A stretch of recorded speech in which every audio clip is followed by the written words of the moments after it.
Yo, hey yo, hey yo, hey yo.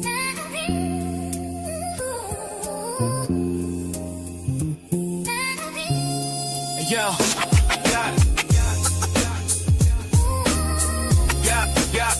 yeah, shit on. Yeah, shit on. Yeah, shit. I'm going back to Massachusetts. Something's telling me I must go home. And the lights all went down in Massachusetts the day I left her standing on her own. Hey yo, hey yo, hey yo, hey yo.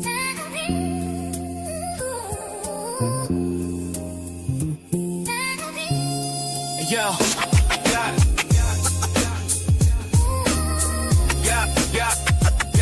Mic check, mic check. Good morning, everyone. Good morning. Let's go.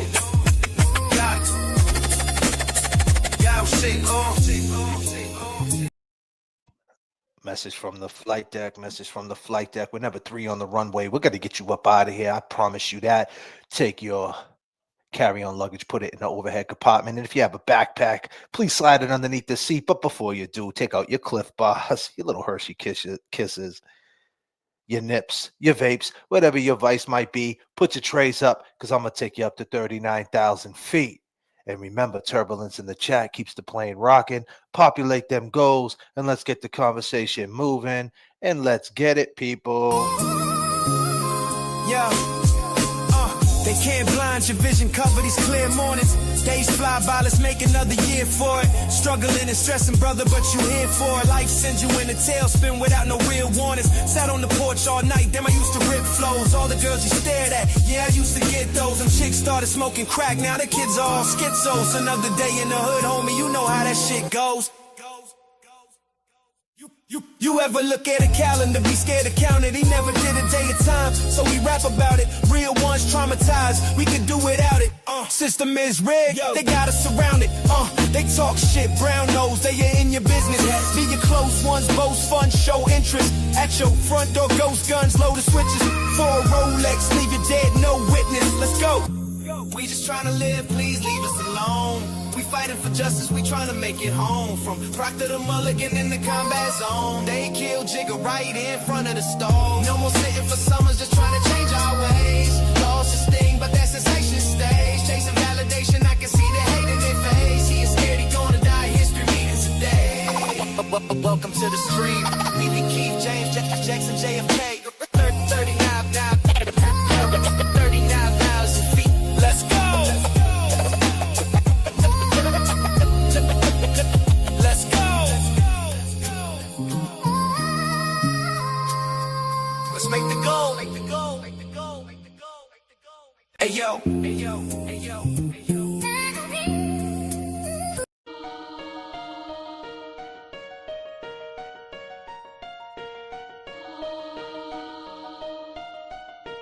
Spooky, man. Did Artie do it?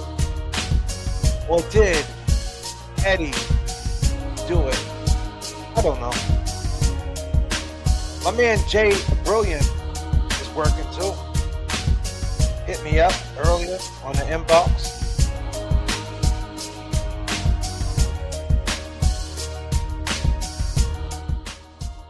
And he told me, J.F.K, you know Artie was interviewed, right? I said, for real? He said, man, I'm working too. He said, I had to run across 3 lanes. And I'm working too. Would you believe it? Jay Brilliant, everybody put your peace signs up for my man Jay. A friend of the J.F.K. show, a friend of mine. Good dude, solid dude, big guy too, big dude, scary dude, choke slam you through a fucking table type of guy. Trust and believe that. We got Natalie D up in here. Natalie D, the mod of the year, for real. We got Miss 808. Goddamn. Becky, my girl. Becky G, what up, girl? Rosanna's up in here. Norman Corey, my dude. One of my other mods, Norman Corey, aka Key Cycles, aka let me tint up your windows. Come see me out in Dorchester. Always working, bro. Let's go. My man. Thank you, bro. Jesse's up in here. Missy Cohen. Hello. His Airlines is here. Young Jerks. Money making Mike. God damn. He's making and taking all the money. Great interview, Mike, with Howie Ka. I love how you're leveling up. Eddie O'Brien discussion is great. Loving and learning a lot. My man, it's time for a show soon, my man. Time for another show, Money Making Mike. Because we're over here working too. Christina, of course. Good morning, J.F.K. and Long Gamers. I appreciate all the love on the turbulence. Yes. We got Terry up in here. Making changes. My dude.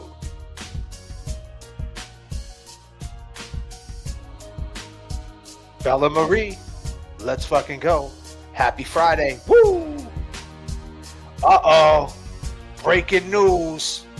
Breaking news.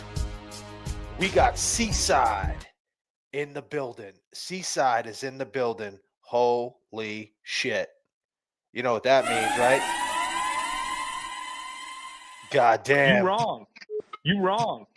Hey, man, what's up, guys? Kevin from South Boston. We got Seaside Mock ST, 2 lowercase S's on purpose. Higgins, if you're watching, you know what it is. What's up, Kevin from Southie? What's happening? You wrong. You wrong. You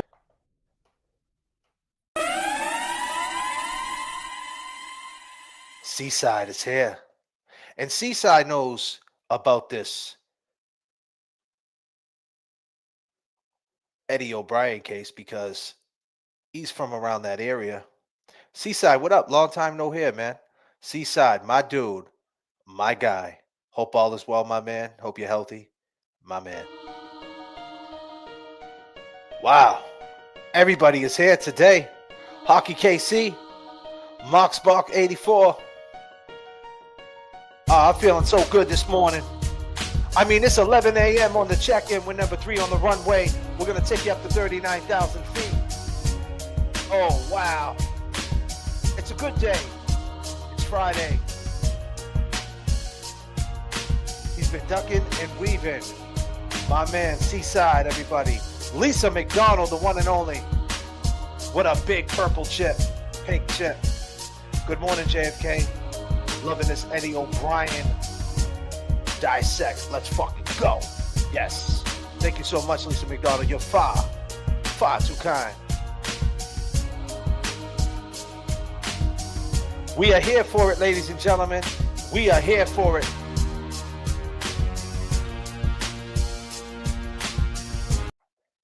Shh. Don't go outside. There's somebody out there.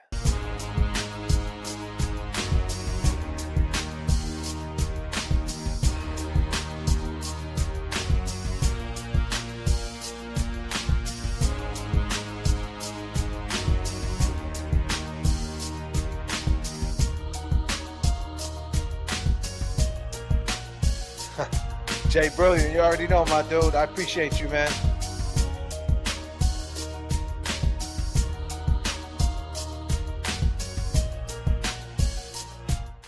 In July of 1995, a 15-year-old boy, big guy, big kid, 15 years old, 6 feet tall, over 200 pounds. The guy that you see on the screen, his name is Eddie O'Brien. He's a big dude. He was up there, Seaside in Cambridge on the 20th floor. You know what I'm talking about, Seaside. He was up there working in the kitchen, serving the pancakes on Fridays and Wednesdays. For sure. And allegedly, you know, he killed Janet Downing. Allegedly, over 100 times he stabbed her. It's crazy.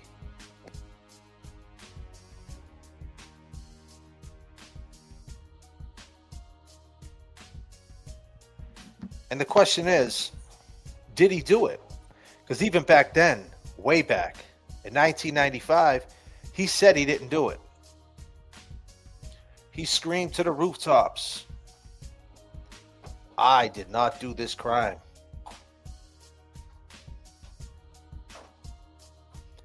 His father said he didn't do it. A lot of inconsistencies, but the problem with this is, Eddie O'Brien, he went to church on a Friday night in July. It was blazing outside, very hot. Very hot.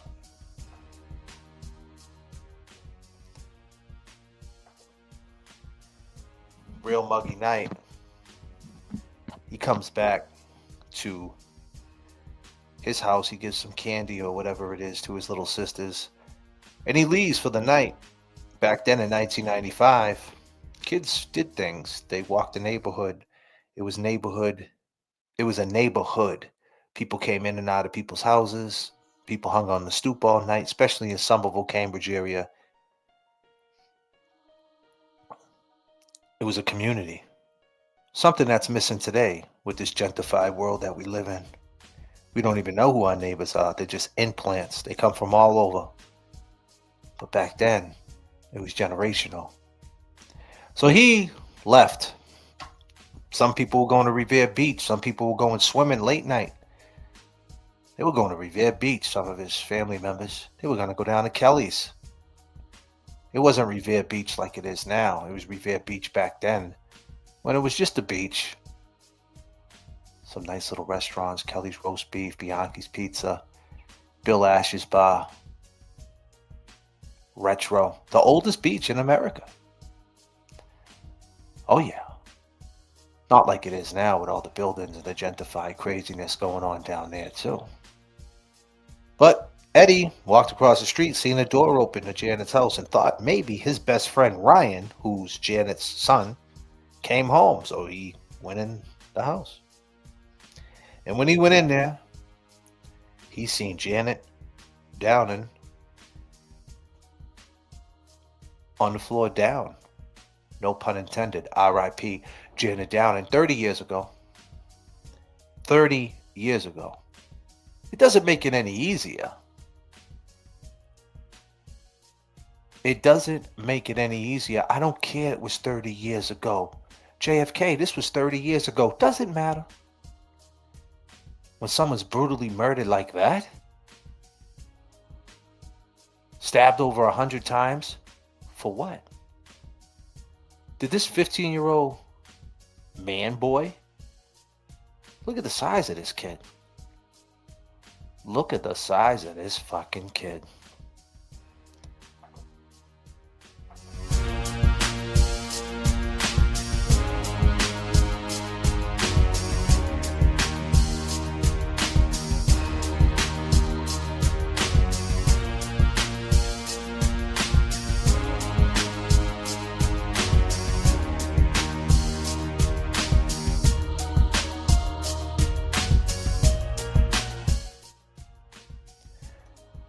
You know, the name of this little series I'm doing, and I don't know if I'm going to keep going with part 1, 2, and 3, but this one is actually part 2 because last night, the same morning, it's the same morning. God damn, I was streaming this morning, but early this morning, if that makes any sense. I was streaming in the midnight hour, and now it's still early. Good morning, Politics as Usual, Massachusetts, Part 2. Politics as Usual, Massachusetts. Would you believe it? See, during this time, there was a governor,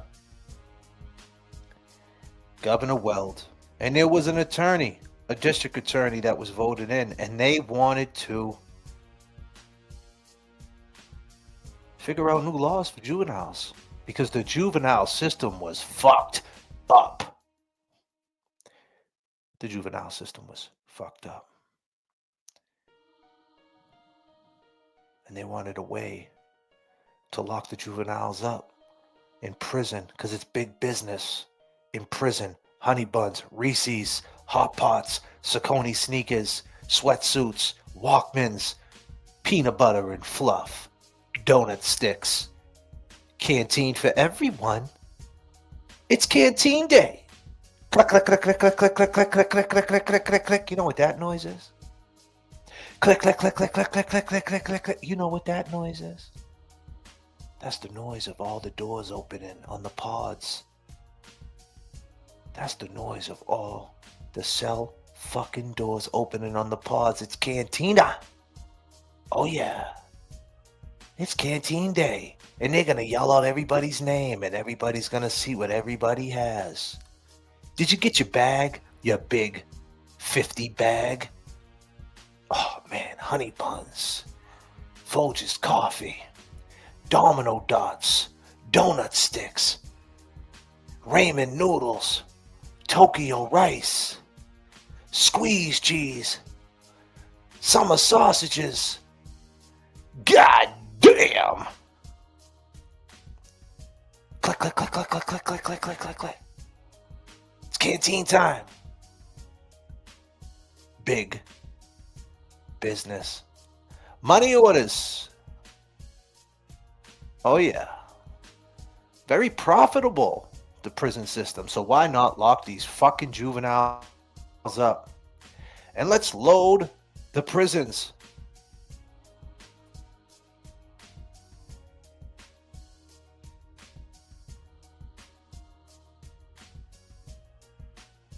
Why not? But this law was targeting the inner city, the black kids, the Puerto Ricans, the Dominicans, and don't get me wrong, the white kids too. Because white kids fuck up. Trust and believe that. I'm from Lynn, Mass, Haverhill, Lawrence, Somerville, Charlestown, even the Cambridge kids. Oh yeah. But they was trying to figure out a way to get it over, to get it in, to get this law in. So what we'll do is we'll make Eddie O'Brien the face of it. Politics as usual. He's the face. We're changing the law because of this fucking guy, the man boy. Look at him. He's a killer. He's the reason why these laws need a change. Then they changed the law. Now they have the law in. Now kids who have any violence, gun charges, habitual juvenile offenders that just keep getting arrested and arrested, they could go to jail now for life. Put them in Walpole. Put an 18-year-old kid in Walpole State Prison. Go ahead. Fuck it. Norfolk. Go ahead. Why not?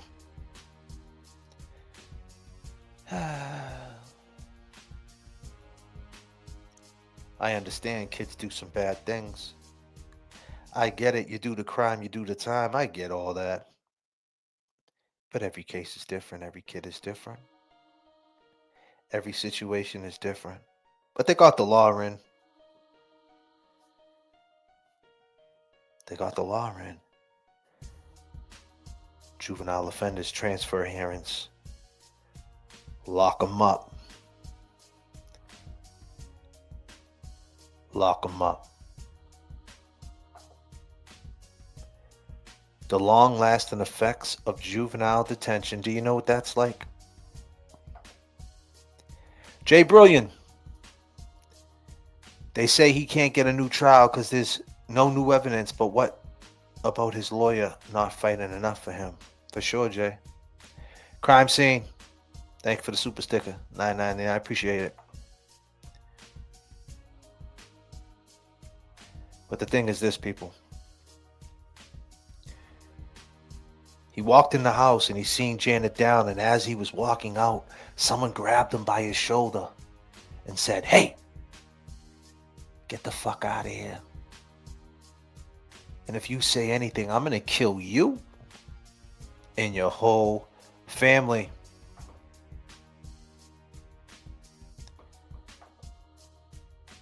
So allegedly, Eddie ran out the house.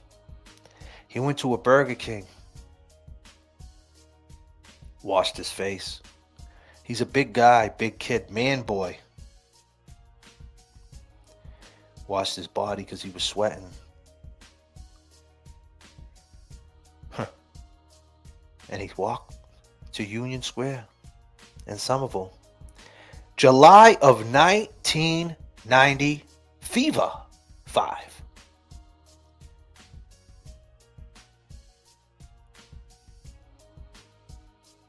And then it happens. He's getting jumped. What's up, you punk? Left, right, they're fighting. He gets cut in his hand. He gets up out of there.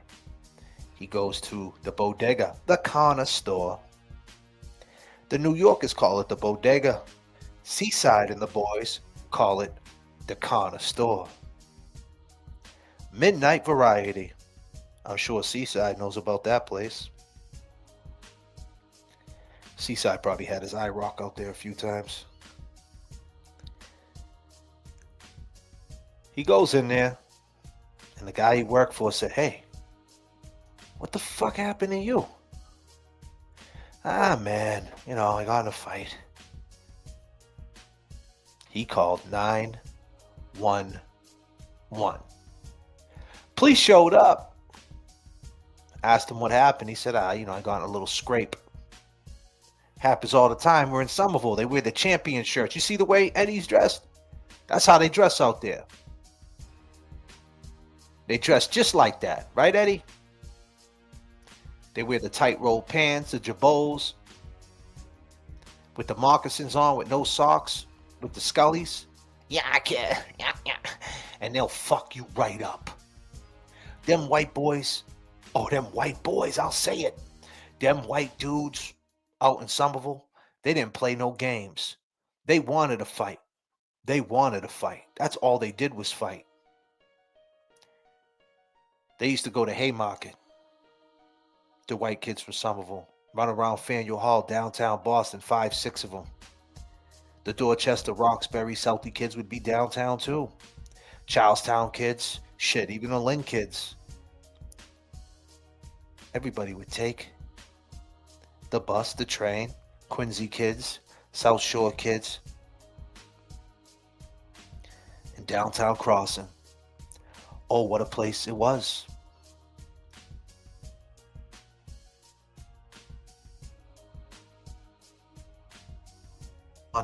And the moccasins, oh, they wanted beef. Oh, yeah, they wanted beef. They would walk through the North End, taunting the North End kids. Yeah? The North End kids didn't want you in the North End. The Somerville kids didn't give a fuck.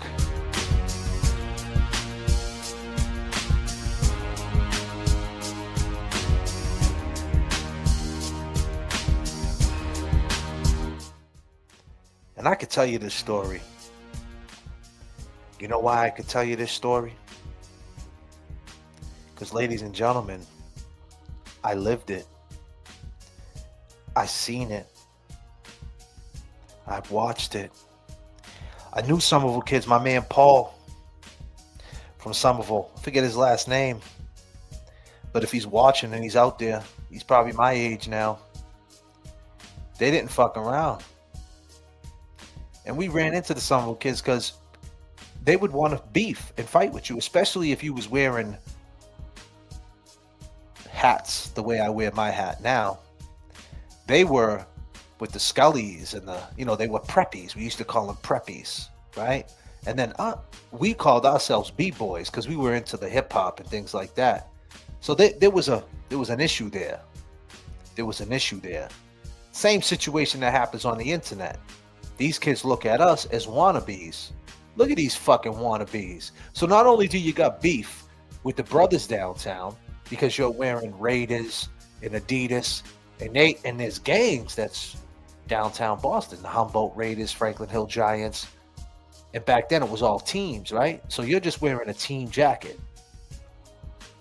And you don't even know that this Trailblazer jacket that you're wearing is from the Orchard Park Trailblazers. You have no idea. And if you run into a couple of them, it's on site. You know what that means, on site? I don't think a lot of people know what that is.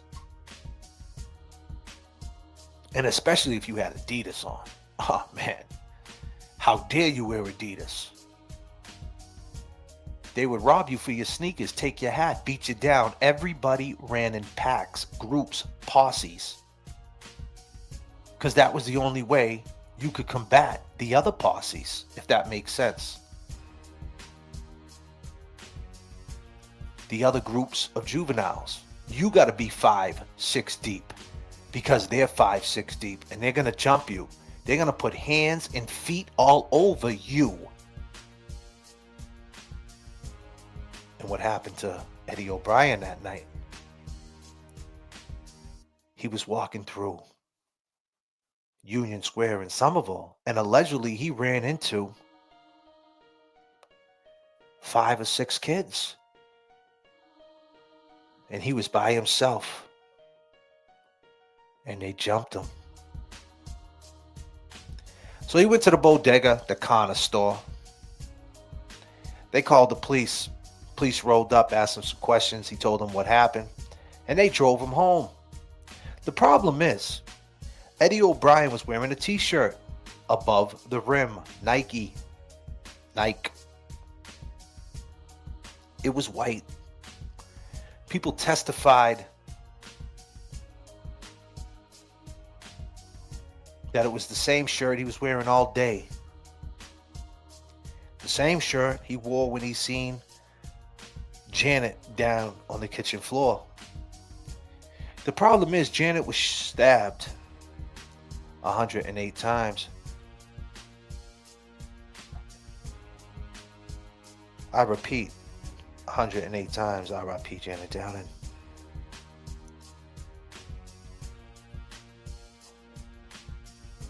R.I.P. Janet Downing.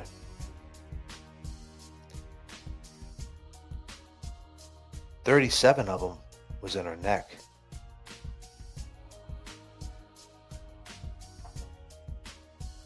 Sorry for the gruesome details. But the problem is, Jay Brilliant says, that's crazy.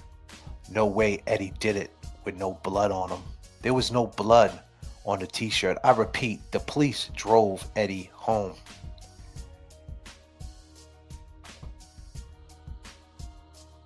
What happened to Janet Downing?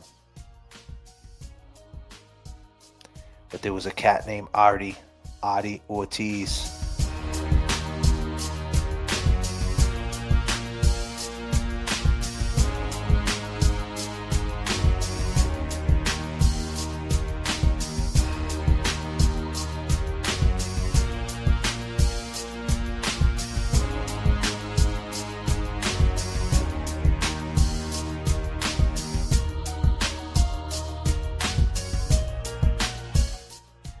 Adi Ortiz lived in Janet Dowling's house. He didn't have a chance to change clothes. I just said his airlines. Everybody testified that it was the same shirt he was wearing that day, above the rim, a Nike shirt. Everybody's seen it.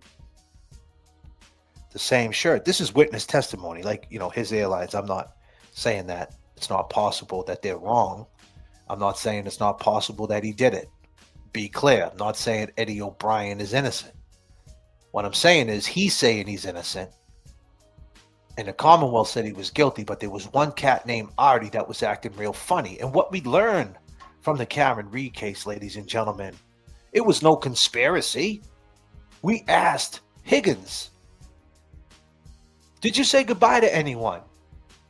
Higgins said, I didn't say goodbye to anyone. We know that to be a fucking lie. Why did a pizza man manhandle an ATF agent?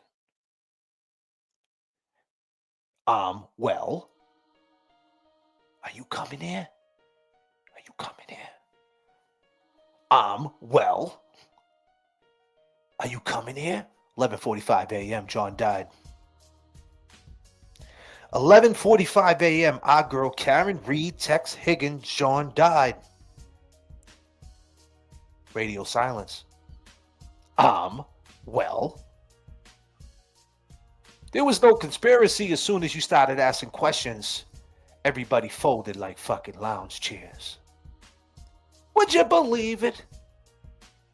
It's funny when you ask questions how people just fold. They fucking fold.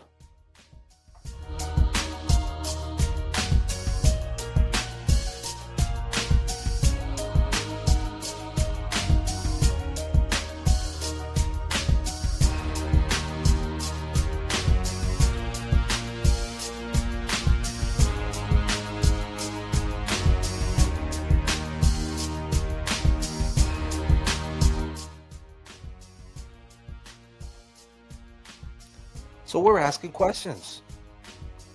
Because the guy's been in jail for 30 years and he went up for parole October 24th of 2024. And the problem is he wouldn't admit to the crime. And if he did admit to the crime, that doesn't mean he was going to get parole, but it would have helped the situation.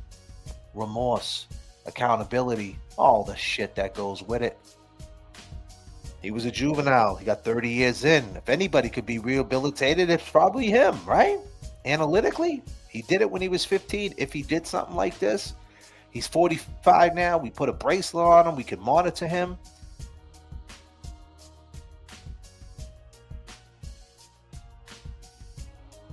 Scientifically, his brain wasn't developed. So maybe we can get away the parole board of Massachusetts and let this guy go. Only problem with that is, ladies and gentlemen, Eddie O'Brien does not want to admit to a crime and get out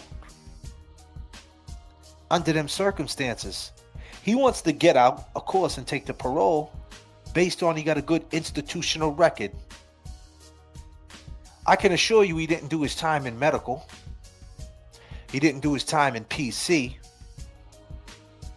He didn't hide in SEG. He was in general population, where with them type of charges, stabbing a woman over 108 times for nothing will get you in some shit. And it's not like this guy can hide. He's 6'4", 240 pounds. But when he was upstate, nothing happened to him.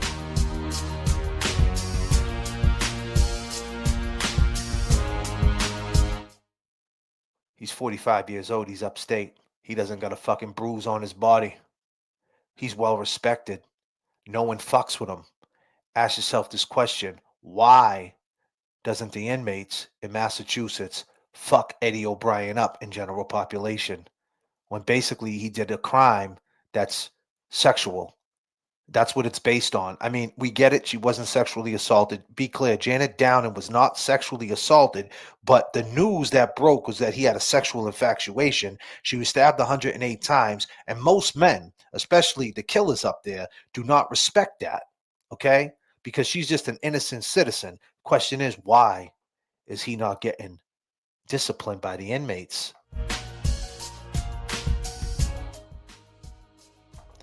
Is it because the inmates believe him? You know, the inmates do a thing called kangaroo court. Would you believe it, kangaroo court in the prison system?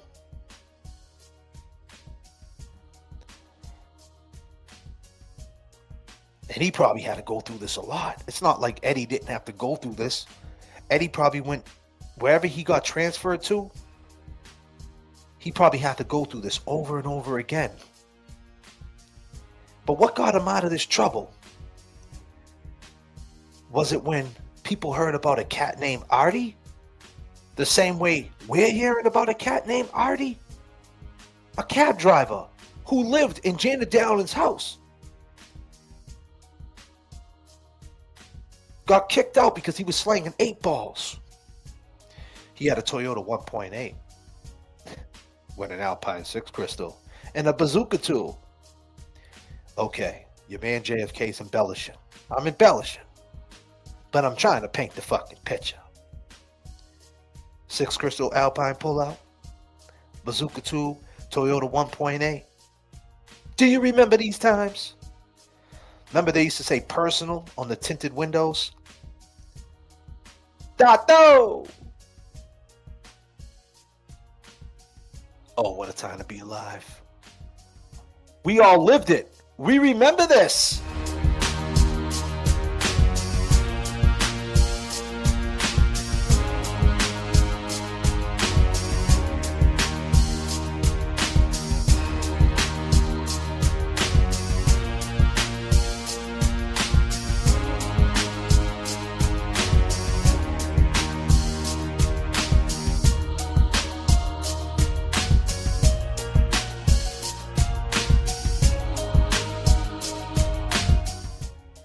We remember this. We lived it. There's so many people that are in this chat that remember this case. And there's so many people. We had Adi Ortiz, who was Janet Downing's brother-in-law. In this chat, we had Adi Ortiz, goddaughter, Chrissy, in the chat last night. Go watch that video. Me and Kevy Kev broke it down. It's part 1 of Good Morning. Politics as usual in Massachusetts. Kevy Kev 781 on the Cash App. What up, Kevy? Kevy Kev 781 on the Cash App. Someone go throw him a 20 spot so you can go buy a pack of cigarettes and smoke all of them. Whatever your vice might be. Ah, Jesus. But everybody remembers this shit. But the question is, the inmates never messed Eddie O'Brien up and fucked with him. Excuse my language, people. Trying my best not to curse. They never did that. But this guy, Artie, back to him, the brother-in-law of Janet Downing, lived in the house, got kicked out because allegedly he was selling drugs. Janet said to all her friends that Artie was following her, doing weird things in the house, watching her, moving things around, poured washer fluid for the windshield wipers on her seats in her car, had keys to her house, was there all the time when she was at work. She knows it. The neighbors testified that they seen Artie at the house when Janet was at work. He was a cab driver. He drove a cab. It said taxi. Can't miss it. Right, Artie? She also said to one of her friends, if something happens to me, investigate, investigate, investigate, and pounded her hand on a table for punctuation. She said to this woman in 1995, investigate, investigate, investigate.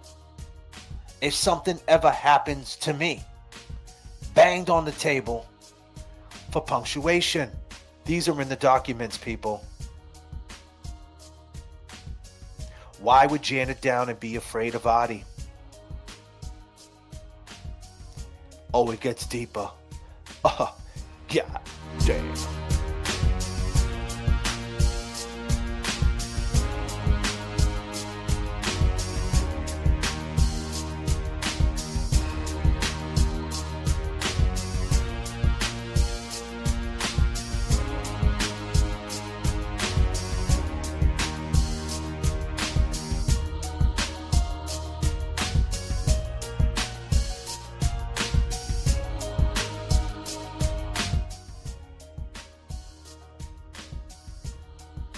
Tracy, good morning from Southern Cal. What's up, Tracy? Just chilling in NH. JFK, we need you to go interview him.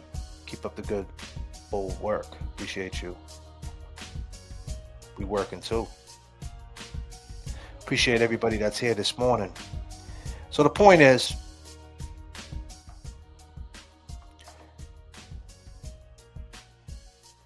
I like that, Miss 808. I actually got a inbox from somebody who runs the IG channel on Instagram, Free Eddie O'Brien, or Truth for Eddie O'Brien, something like that. And I asked, who's running this? I'm waiting for a response. I don't know. I might have got a response. I don't know yet.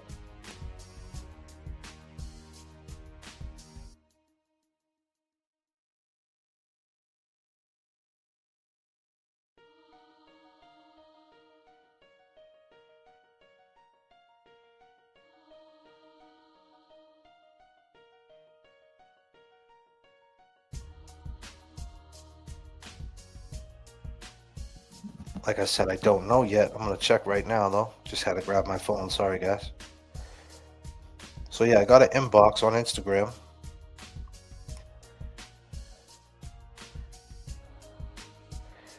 The Truth About Eddie O'Brien. They sent me a link. It's got 279 followers. I said, who is running this page? Question mark. I never got an answer. Patty, how do I become a member? I've been telling my peeps about you. Patty, if you're watching, if you could do me a favor, Natalie, and put the link up for how to become a member. If she's watching right now, or anybody that wants to become a member, the link will be up. Everybody give it up for Natalie, our mods. Making changes, Norman Corey, What the Duck. So here's the bottom line.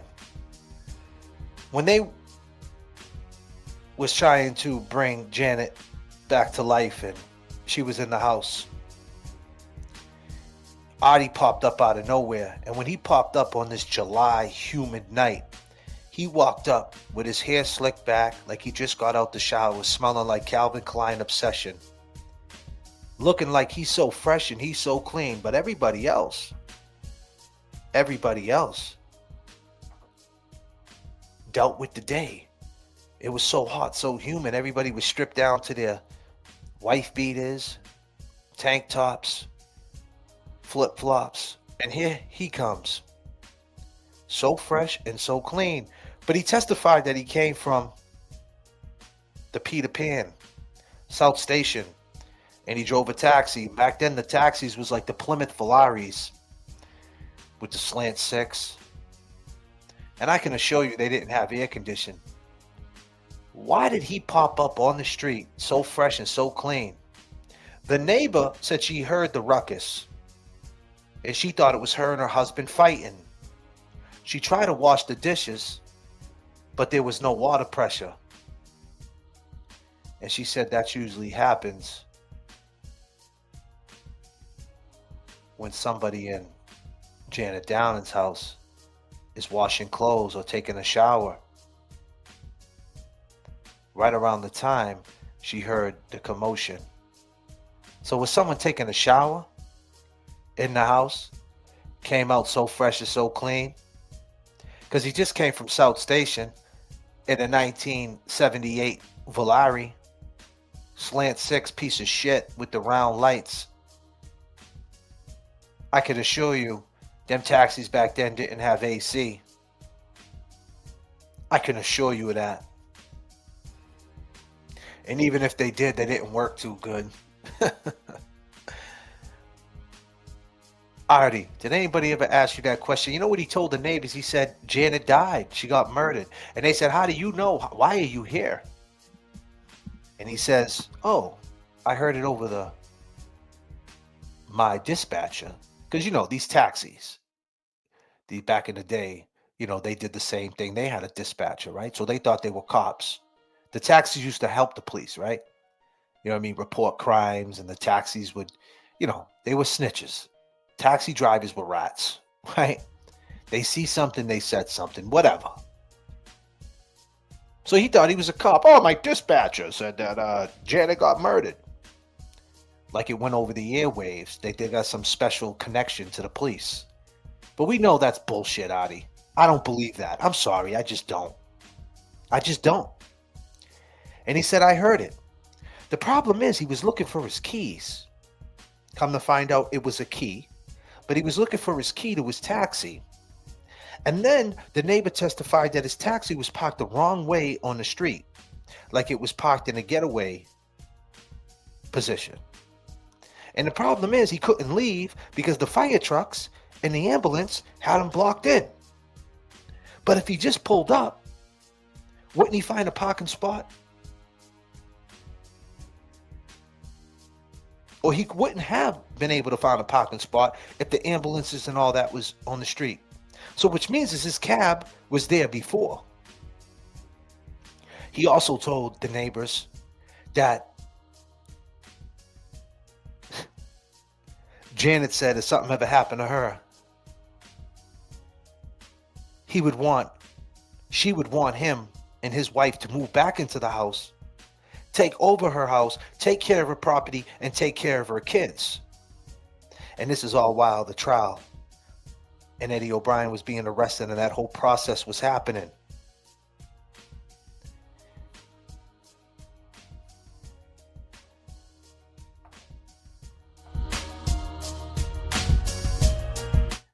Let's take a pause for the cause real quick. And let's change up the vibe real quick. Just real quick before we get into Artie, because there is an interview. But before we do that, ladies, fellas, I got 21 questions. Let's go. It's Friday, people. I need y'all to enjoy yourself today. Do something nice for yourself, for your family. You here for it. Let's go. I just wanna chill and twist the lie. Catch stunts in my 745. You drive me crazy, shorty. I need to see you and feel you next to me. I provide everything you need, and I like your smile. I don't wanna see you cry. Got some questions that I gotta ask, and I hope you can come up with the answers, baby. Girl, hey, it's easy to love me now. Hey, would you love me if I was down and out? Would you still have love for me? Girl, it's easy to love me now. Oh, now, would you love me if I was down and out? Would you still have love for me? If I fell off tomorrow, would you still love me?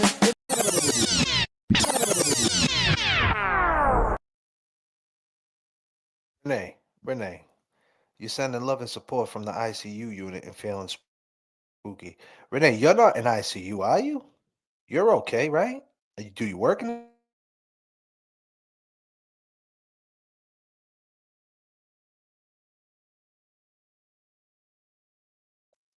I take it that you work in ICU?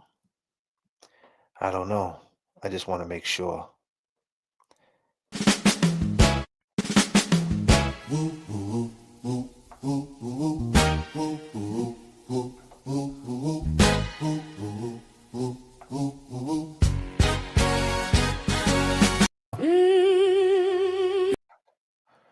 What? Hold on a minute. Sorry, guys. I just want to say, Renee, prayers up to you. Whatever you're going through, may God get you through it. You're here today. You're strong. Just get up. Whatever you're fighting, get up. God got your back. Get up. Fight. Whatever's going on, God got you. We have you. Long gamers have you. You were here. You ain't going nowhere. You were here and you are going nowhere. God bless you. And this song, just listen to it, vibe out. I hope it puts you in a good mood.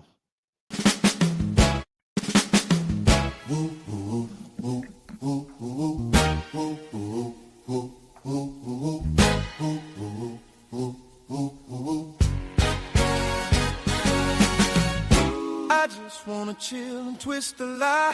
Catch stunts in my 745. You drive me crazy, shorty. I need to see you and feel you next to me. I provide everything you need, and I like your smile. I don't wanna see you cry. Got some questions that I gotta ask, and I hope you can come up. I don't want to make you cry.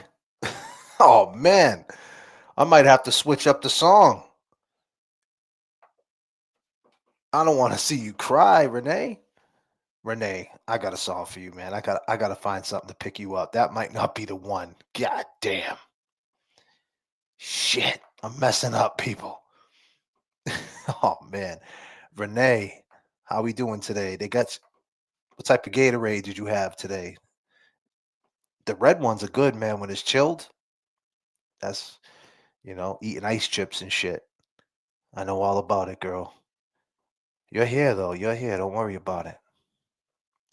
For sure. What do I got for you, Renee? What do I got for you?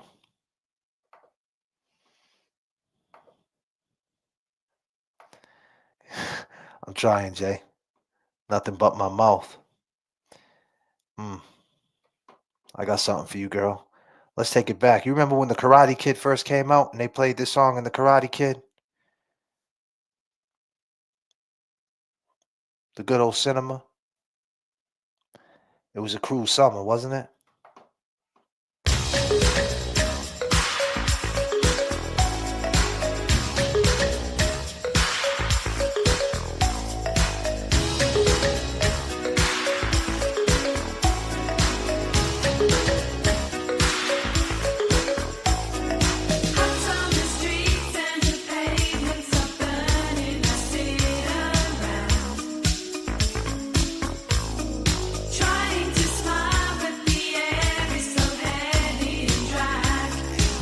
Let's go. One's up for Renee, everybody. Renee's gonna be okay. What they say?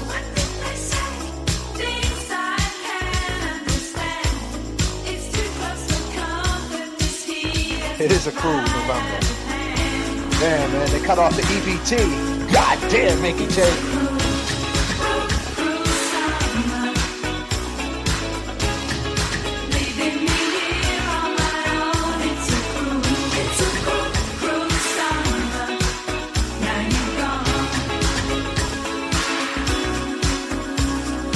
Everybody to know, Renee is here. Whether you're in ICU, whether you're driving in your brand new car, always remember, God got us.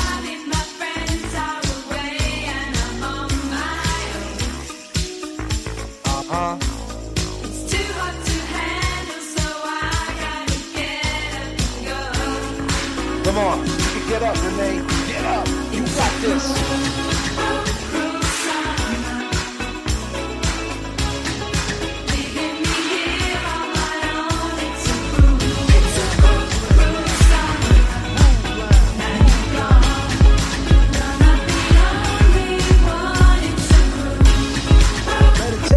Meditation.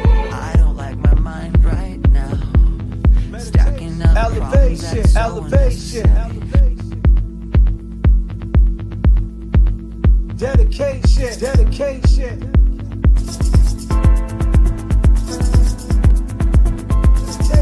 Meditation. Elevation. Elevation. Dedication. Dedication.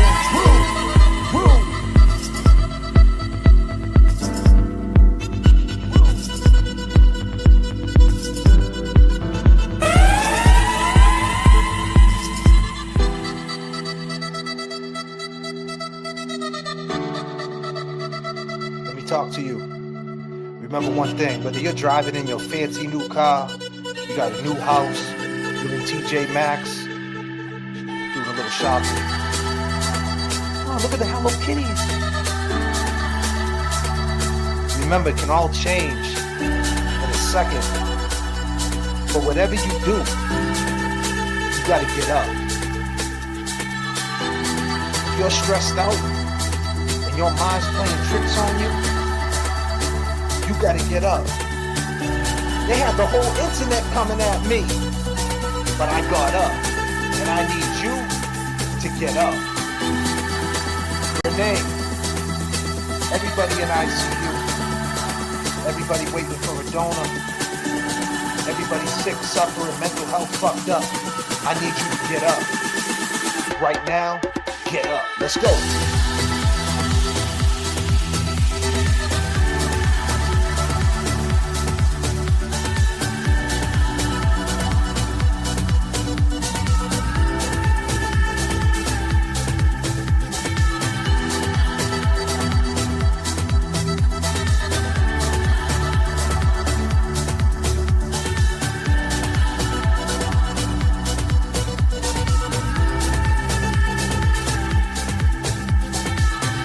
How we feeling, chat? Move your body. You're alive. You're alive. You're alive. I don't care what they say about you. I don't care if your friend didn't pick up the phone call. I don't care if your boss is talking shit. Your kids are not listening. You check engine lights on your car, huh? There's dishes in the sink, huh? You ran out of creamer for your coffee, huh? That's okay. You're here for it. Life is real. Here today, gone today. I said, people, life is real. You could be here today and gone today. Here today, gone today. But before you go, and before we all gotta check out, and we don't give a fuck, I need everybody to get up. Long game is if you rockin' with your boy J.F.K. I need you to get up. Even if you're moving your neck from side to side, I need you to get up. Y'all ready? Let's go. Get up.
Ladies and gentlemen,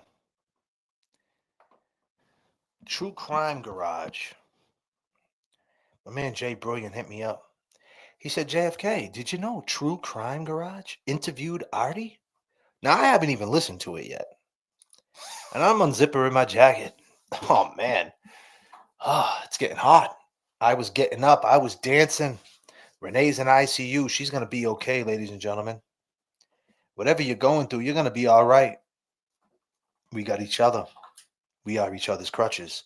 As long as we're here for each other, if we fall, we will be each other's crutches. Some people don't believe in that shit. Some people talk it, they don't walk it. I really, truly believe in that. My intentions always been good. And they're always good. I'm a flawed human. I got my issues. I got my vices. I might not always be on point. But you know what? My heart's in the right place. And I know that because God got me. I'm not in control of shit. And I know that. And I know that. But Jay Brilliant hit me up, said, True Crime Garage, our guys over at True Crime Garage, go leave a comment on this video if you guys can find it. Go leave a comment, say J.F.K. brought me here. Maybe we could collab with these guys.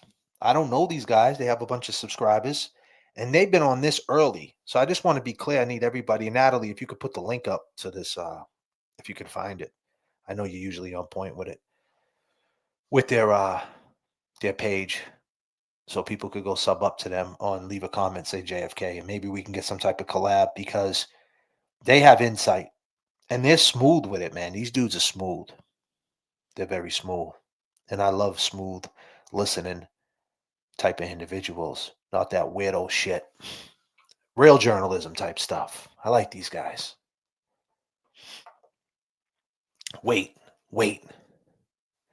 You guys took off without me? I'm hanging off the wing. Nah, Pags. You were sleeping in the back. You're all good. We didn't take off without you. You got a bed in the back. Nobody gets out alive. Make the best out of it. Keep going. You're right about that. You are right about that. Thank you for the $5. There we go. Fall True Crime Garage right there. Natalie D, she's working too. For sure. So let's listen to Artie. This is the first time this guy, Artie Ortiz, I broke it down in the video at the beginning of the first hour. I broke it down who this guy is, what he said, what Eddie did. I try to paint the picture. I try to draw inspiration and paint that picture to understand the time and place and the space and what was going on in 1995. If you didn't pick up what I was putting down in this video, go back and watch part 1 last night with Kevy Kev 781 on the Cash App. And check out this video before this one, part 1. That's why I broke it down into parts. So you guys can get your feel and understand what's going on. We went over a bunch of testimony and a bunch of documents on part 1. So go watch that and you'll understand part 2. Is that the way it works? So let's listen to Artie. This is going to be interesting. Let's go, people. Thank you, Jay, for letting me know about this too, by the way. Jay Brilliant's working too. And a lot of people believe they got the right guy, which happened to be a kid, Edward O'Brien Jr. And his family and several other neighbors have tried to point the finger at different people or point the finger away from Edward. One of the people that they point the finger at is Artie, which Artie was the brother-in-law of Janet, lived at her house for 2 years, and then moved out a little bit before the murder took place. Artie reached out to us saying, hey, some of the stuff that you were talking about in the case is just not true. And if you'd like to hear a more in-depth view into some of those things, I can help you out. So we got on the phone and did so. Listen in. And Janet Downey's ex-brother-in-law. I was her brother-in-law when she was murdered. I still remain friends with the families, both the Salamini family, which is her brother, Janet's brother, and still remain friends with my ex-wife, Janet's sister. Other than that, being connected to the case, I arrived there like anybody else would. How are you called to the scene? My wife had called my work. The dispatcher informed me to call home right away, which I did, from a payphone because cell phones weren't in then. She said to me, you need to get to Janet. Something happened. I immediately hung up and I drove from downtown Boston to 71 Boston Street where she lives. And what time do you think you arrived at Janet's house?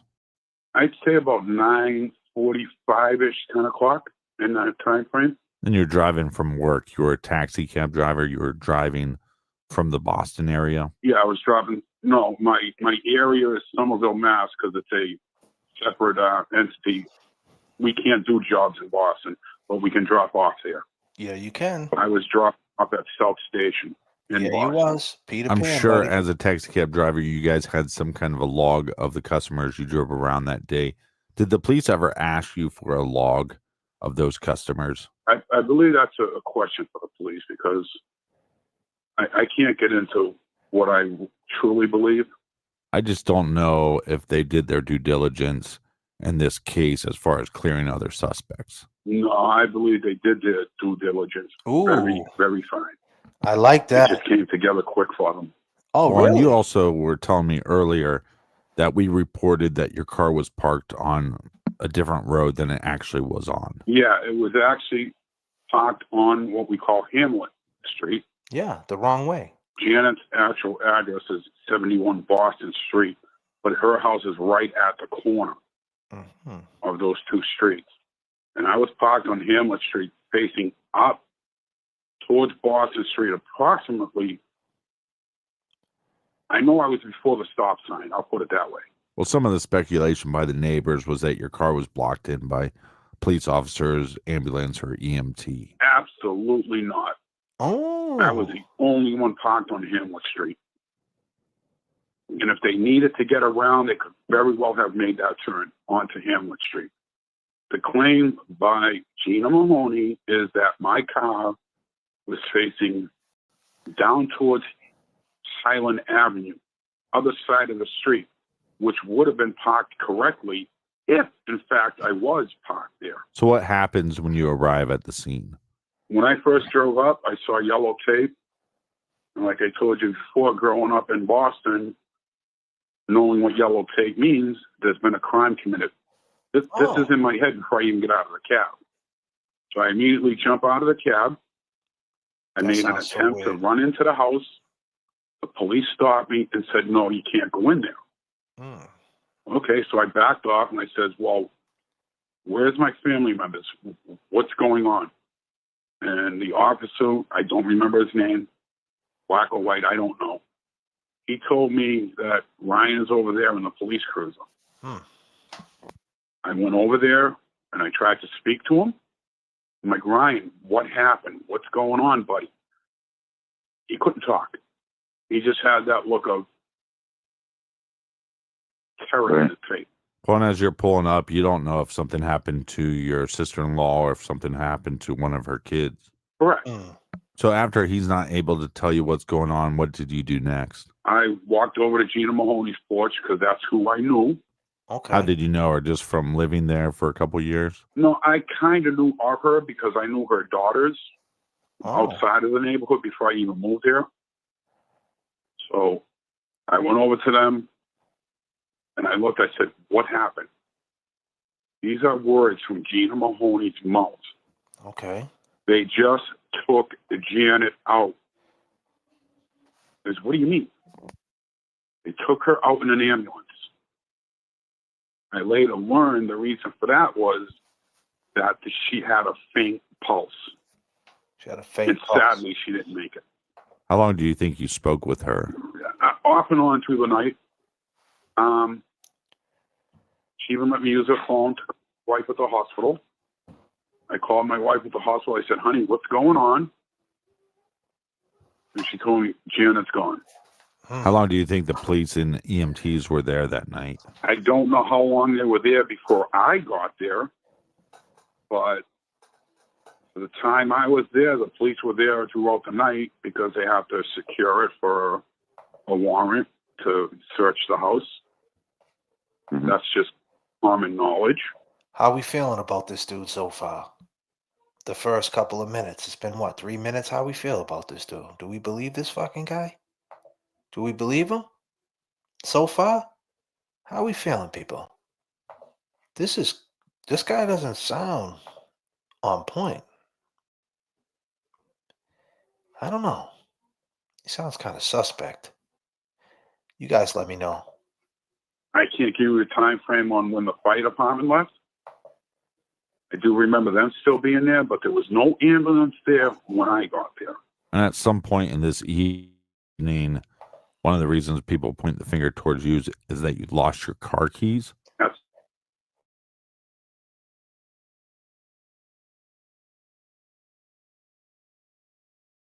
not keys. Sorry, With a guys. little dog tag and ring on it. So what you're saying is you had your keys, but you had a single key that you would use to Let me drive take that your. back a little bit. My car keys. I can't give you a time frame on when the fire department left. Sorry, guys. I do remember them still being there, but there was no ambulance there when I got there.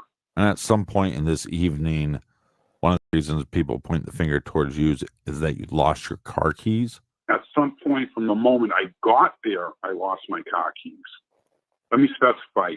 I lost a car key, not keys, with a little dog tag and ring on it. So what you're saying is you had your keys, but you had a single key that you would use to drive your car, your taxi car. Did you drive the same car every day? No, they gave us different ones every night. Unless they thought you were a good driver, they would give you a newer cab every night. But no, Right, I Renee? remember specifically that night I was driving cab number 42. So when do you 42. think you lost this taxi car key? Correct, and I don't know when that was. Did you ever find the key? I did not. And the neighbor also reported that your taxi car was towed that night, correct? Yes, it was. So did your work end up having to make a replacement, or did they have a replacement key for that cab? Yeah, they have a replacement key on hand, and they also have a key making machine there for when they get other cabs. Since we're on the topic of the key, it's reported in the book and by Gina Mahoney that the police found the key and gave it back to me. That is a complete false statement. I wish the police would have just went to your work, because one, they could have saw the record log, your work log, which would have established some kind of alibi, which then when a book came out or when people were digging for information, police could have said, well, we talked with Artie's employers and he had an alibi for that time during the murder. Why do you think the parents and the neighbor and some other people have come forward and tried to point the finger towards you? My belief is to get people to believe that it wasn't Eddie, to get Gina's statements in that it could have been me. For 25 years of these false accusations. No, man, I'm just tired. I'm tired about it. You tired, buddy? It's taken a lot out of me. Do you remember what you were wearing that night? I can tell you it was a pair of shorts and a shirt. That's about it. And I know the police questioned you, but you didn't really believe you were a suspect or under suspicion. But let the listeners know what happened to you when you showed up at the actual trial of Edward O'Brien. We left home, me and my wife, dropped our child off at the daycare they had in the courthouse downstairs, proceeded to go up to the beginning of the trial. Judge comes in, jury comes in. With probably 3 minutes later, Mr. Riley, asked me to talk to him. And he says, I apologize, but you're not allowed in the courtroom. Whoa. And I asked him why. And he says, because the defense has me on their witness list. So I had to leave.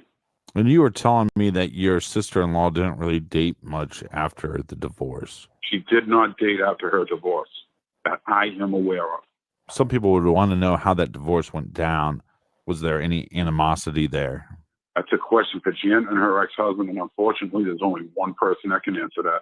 Yeah, but you can answer how you feel about her ex-husband. Her ex-husband? Yeah. I think he's a great guy. Great father. Great grandfather. Do you believe he stepped up after her death? Because she was primarily the caregiver to the children. He absolutely did took his children in. Now, I heard that there was a trail of blood that was found once they towed your car. Yes, there was a blood trail. What? It was like 30 feet behind my cab. Whoa, whoa, whoa, whoa, whoa, whoa. I remember seeing it the next day. What? What? What?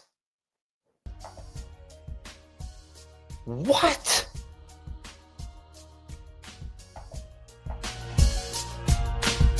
Tick tock, tock, tick tock, tick.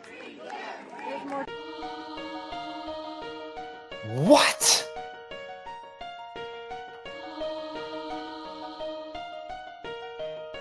What?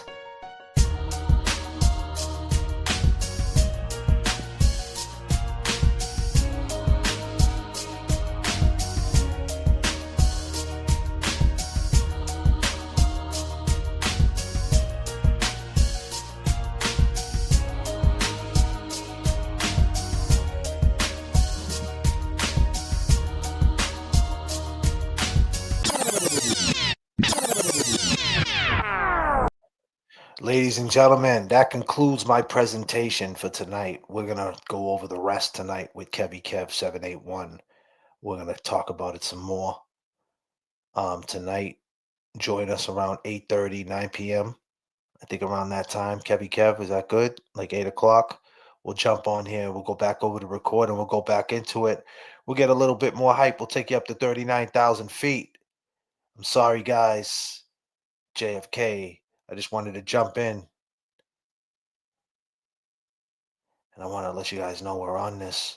Tonight, we'll be live. Me and Kevy Kev, 8 p.m., 8:30, 9 p.m., something like that around that pocket of time. Make sure you guys tell a friend and tell a friend. And other than that, I'll see you guys next flight. Right now, we're about 1,000 feet over the skyline. The landing gear is down. Everybody calm the fuck down. You're here for it. Much love, people. Let's go. Hey, yo. Hey, yo. Hey yo, hey yo, hey yo, hey yo.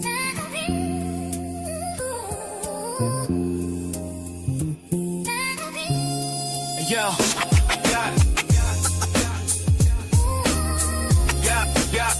yeah, shit on. Yeah, shit on. Yeah, shit on. Yo, they can't blind your vision, cover these clear mornings. Days fly by, let's make another year for it. Struggling and stressing, brother, but you here for it. Life sends you in a tailspin without no real warnings. Sat on the porch all night, damn, I used to rip flows. All the girls you stared at, yeah, I used to get those. Them chicks started smoking crack, now the kids are all schizos. Another day in the hood, homie, you know how that shit goes. You ever look at a calendar, be scared to count it? He never did a day of time, so we rap about it. Real ones traumatized, we could do without it. System is rigged, they got us surrounded. They talk shit, brown nose, they are in your business. Be your close ones, boast fun, show interest. At your front door, ghost guns, load the switches. For a Rolex, leave you dead, no witness. Let's go. We just trying to live, please leave us alone. We fighting for justice, we trying to make it home. From Proctor to Mulligan in the combat zone. They killed Jigga right in front of the stove. No more sitting for summers, just trying to change our ways. Lost the sting, but that sensation stays. Chasing validation, I can see the hate in their face. He is scared he gonna die, history reading today. Welcome to the stream. We be Keith, James, Jackson, J.F.K. 39,000 feet. Let's go. Let's go.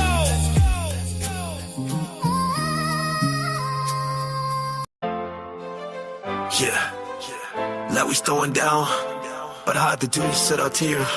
Why you my web band? But it's going to let us go. Hey man, wanna talk shit on internet? Then you call me homie, and you don't even know. You see this dude on your screen, think you know the real me, man. You can just blow me. You all in your cute little studio, act like you on the streets, call me bro. Wanna be some big YouTube star while I'm keeping it real. Hell man, I'm here in my car, fighting the fight, doing it every night. Fight fiction with fact, we ain't pulling no curtain back. Think it's all about us, no man is bigger. Tell you right now, it's all about Jigga. Fighting the fight, doing it every night. Fight fiction with fact, we ain't pulling no curtain back. Think it's all about us. us, no man is bigger. Tell you right now, it's all about jigger. Someone's hurt your feelings.